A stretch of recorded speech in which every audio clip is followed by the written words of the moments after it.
ములుగు జిల్లా మేడారంలో ఆదివాసీ పూజారులతో మంత్రి సీతక్క చర్చలు సఫలమయ్యాయి. సమ్మక్క సారలమ్మ పూజారుల నిరసన దీక్షలు విరమించారు. మేడారంలో పూజారులు తమ సమస్యల పరిష్కారానికి చేపట్టిన ధర్నా శిబిరాన్ని సందర్శించారు సీతక్క. సమ్మక్క సారలమ్మ పూజారులతో వారి సమస్యలపై చర్చించారు. పూజారుల సమస్యలపై త్వరలోనే సీఎం రేవంత్ రెడ్డి దృష్టికి తీసుకెళ్లి పరిష్కరిస్తామని మంత్రి సీతక్క హామీ ఇచ్చారు. మంత్రి హామీతో ఆదివాసీ పూజారులు నిరసన విరమించుకున్నారు.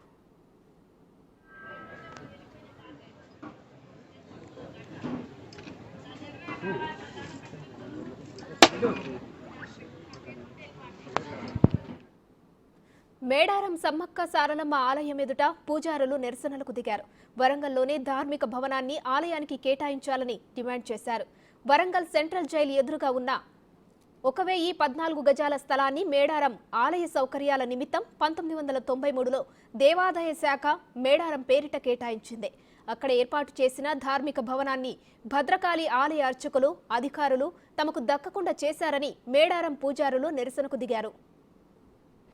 మరి వేరే వేద పాఠశాల పేరుతోటి ఇక్కడ ఆఫీసులన్నీ కూడా ఖాళీ చేస్తే మరి మా వాళ్ళు ఎప్పుడన్నా అక్కడికి పోయి పడుకోవడానికి కానీ ఉండడానికి కానీ ఇతరత్ర మరి పనుల రీత్యా పోయినప్పుడు కానీ లేదా హుండీ లెక్కింపు అప్పుడు కానీ ఇట్లాంటివన్నీ కూడా ఆ ధార్మిక భవనాన్ని తమ అవసరాల కోసం మన సమ్మక్క సారలమ్మ పూజారులు ఉపయోగించుకుంటారు. ఈలోపు కొంతమంది దాన్ని వేరే వాటి కోసం ఉపయోగించాలనేటువంటి ప్రయత్నం చేస్తున్నారనేటువంటి ఆందోళనతోటి ఈరోజు వారు ధర్నాకు కూడా ఇక్కడ సమ్మక్క సారలమ్మ టెంపుల్ దగ్గర దిగడం జరిగింది. అదేవిధంగా మరి అది కనుక దక్కకుంటే మరి ఈ ప్రవేశాన్ని కూడా ఆపడానికి వారు సిద్ధపడడం జరిగింది.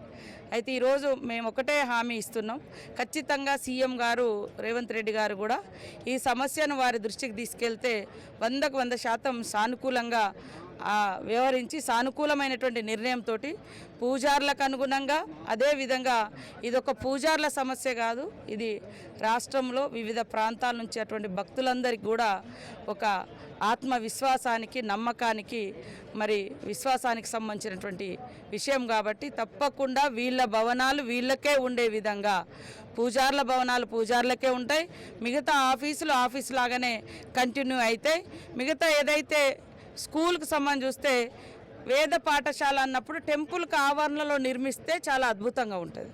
ఎందుకంటే భద్రకాళి టెంపుల్ పురాతనమైనటువంటి టెంపుల్, మేము ఎక్కడ కూడా విభేదిస్తలేము.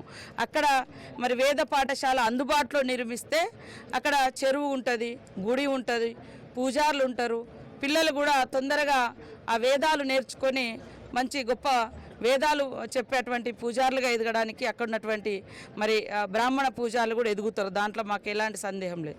కానీ జైలు కాడ ఉన్నటువంటి మరి సమ్మక్క సారలమ్మ భవనం, ధార్మిక భవనాన్ని వేద పాఠశాలకు ఉపయోగించడం మూలంగా పిల్లలు రోజు అంటే రోడ్లు దాటి దాదాపుగా 2-3 కిలోమీటర్లు దాటి వచ్చి చెరువు దగ్గర లేదా భద్రకాళి దగ్గర మరి భద్రకాళి టెంపుల్ దగ్గర సంధ్యావనం నేర్చుకోవడము చేయడం అంటే అది చాలా కష్టతరం. మనకు వరంగల్ అంటే వరంగల్ ములుగు రోడ్ నుంచి వరంగల్ రైల్వే స్టేషన్ కానీ, ఎంజిఎం కానీ, సెంట్రల్ జైల్ ఏరియా కానీ ఎంత రద్దీగా ఉంటుందో మనకు తెలుసు.